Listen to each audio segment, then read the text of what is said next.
so much motherfucking design on right now. Break it down, bring it back, make it clap. I got 3 old thoughts, new guap, where that. Assalamualaikum warahmatullahi wabarakatuh. Kami dari mahasiswa 3 Bina Bangsa Majene, Prodi S1 Kesehatan Masyarakat. Perkenalkan, kami dari kelompok 9 dan saya atas nama Nurbiah. Saya Kamilina, saya Wisayati. Di sini kami akan menjelaskan apa itu kontrasepsi hormonal. Baik, di sini kami akan membahas 5 pokok materi. Yang pertama itu ada pengertian kontrasepsi hormonal, yang kedua tujuan kontrasepsi hormonal, ketiga faktor yang mempengaruhi pemilihan kontrasepsi hormonal, keempat jenis-jenis kontrasepsi hormonal, dan yang kelima itu keuntungan dan kerugian pemakaian kontrasepsi hormonal. Untuk lebih jelasnya, mari kita melanjutkan ke video selanjutnya. Selamat menyaksikan. Materi yang pertama akan saya bahas yaitu konsep kontrasepsi. Pengertian kontrasepsi adalah alat atau obat yang salah satunya upaya untuk mencegah kehamilan atau tidak ingin menambah keturunan. Cara kerja kontrasepsi yaitu mencegah ovulasi, mengantarkan lendir serviks, mengentalkan lendir serviks, dan membuat rongga inding rahim yang tidak siap menerima perbuahan dan penghalangan bertemunya sel. Selanjutnya, pengertian kontrasepsi hormonal. Kontrasepsi hormonal adalah suatu alat atau obat kontrasepsi yang bertujuan untuk mencegah kehamilan, di mana yang akan mengubah produksi hormonal pada tubuh wanita dalam konsepsi. Tujuan menggunakan kontrasepsi yang pertama itu mengatur pendewasaan perkawinan, mengatur kehamilan dan kelahiran, memelihara kesejahteraan ibu dan anak, dan peningkatan kesehatan keluarga sejahtera. Submateri yang ketiga adalah faktor yang mempengaruhi dalam pemilihan kontrasepsi hormonal. Yang pertama itu pendidikan. Pendidikan merupakan salah satu faktor yang mempengaruhi dalam pemilihan kontrasepsi hormonal.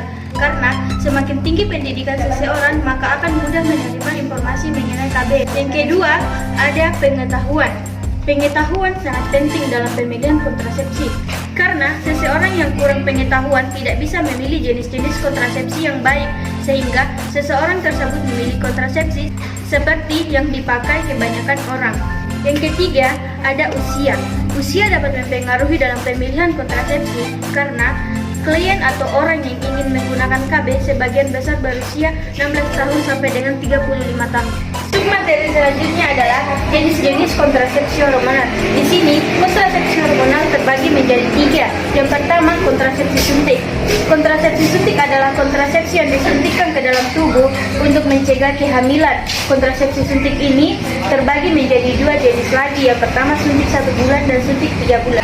Yang kedua itu ada kontrasepsi implan, di mana kontrasepsi implan ini suatu alat kontrasepsi yang disusupkan ke dalam atau ke bawah kulit, biasanya di bagian lengan atas. Kontrasepsi implan ini lagi terbagi menjadi 3. Yang pertama itu Norplan, terdiri dari 6 batang silastik lembut, bertahan sampai 5 tahun.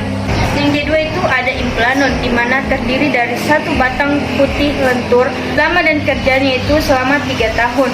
Dan yang ketiga atau yang terakhir itu ada Indoplan, terdiri dari 2 batang, lama dan kerjanya itu selama 3 tahun. Dan jenis kontrasepsi yang terakhir yaitu ada kontrasepsi pil, terbagi menjadi 2 jenis, yaitu yang pertama pil kombinasi. Pil kombinasi merupakan gabungan dari macam hormon buatan, antara lain estrogen dan progestin, kemudian membuat ovarium mengeluarkan sel telur. Yang kedua ada mini pil, dan mini pil hanya mengandung progestin saja dan tidak mengandung, sehingga ini lebih aman bagi wanita yang tidak cocok dengan menggunakan pil kombinasi. Materi kelima, keuntungan, kerugian, dan efek samping kontrasepsi hormonal. Yang pertama itu pil kombinasi. Keuntungannya itu pemakaian pil kombinasi ini cukup efektif, frekuensi koitus tidak perlu diatur. Adapun kerugiannya yaitu harus dikonsumsi setiap hari. Yang kedua itu kontrasepsi suntik. Keuntungan dari kontrasepsi suntik ini adalah mencegah kehamilan jangka panjang. Dan adapun kerugian dan efek samping kontrasepsi ini adalah tidak praktis karena melalui suntikan setiap 1 atau 3 bulan. Yang ketiga itu kontrasepsi implan. Adapun keuntungan dari metode ini tahan sampai 5 tahun. Implan juga cepat dalam menekan ovulasi.